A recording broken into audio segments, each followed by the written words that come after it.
of all, no one controls you, and no one controlled me.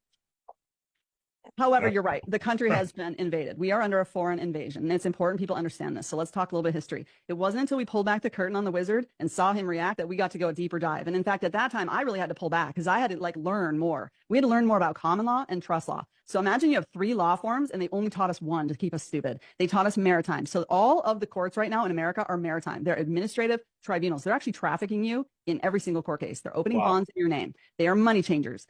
Okay, so let's talk basic history. I'm gonna go fast on this. 1776, we signed our Declaration of Independence, but only 7 years after that, that's when the deep state came in and they formed the District of Columbia right next door, because every time you run in a republic, bringing God's kingdom, the devil has to roll in a counterfeit to confuse the people.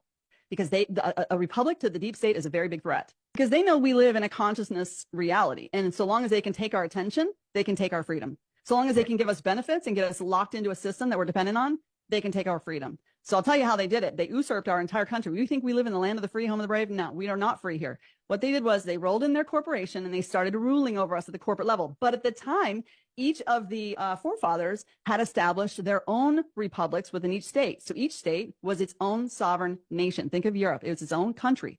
Each state had its own constitution and its own republic. The constitution was the trust indenture. It's the rules by which the public officials, the public servants, the trustees, have to uphold the rules and obligations of the Constitution.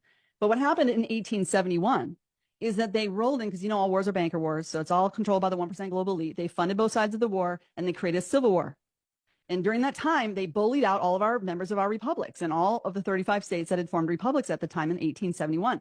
So you had a governor, a lieutenant governor, secretary of state, a treasurer, House and Senate for every single state. All of them vacated.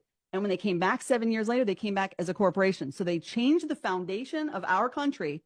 And all they can do is lure your attention over here, because when the key word there is vacated. Those republics are still standing because a trust cannot fail for lack of a trustee. Trusts never die. That's why when Trump restored the republic at the national level, now remember, we only formed a union to protect against foreign invasion.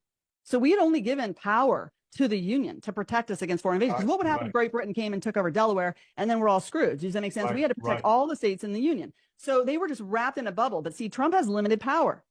Even if he restored the republic, he's limited power. So what I want everyone to realize is that you're now looking at 2 governments. You have 2 governments running. You have a de facto, which means fake, non-fact, de facto, devoid of fact. Fake, phony, false corporatocracy running your government. They're not even your government. They're just luring your attention. You never had a vote, guys.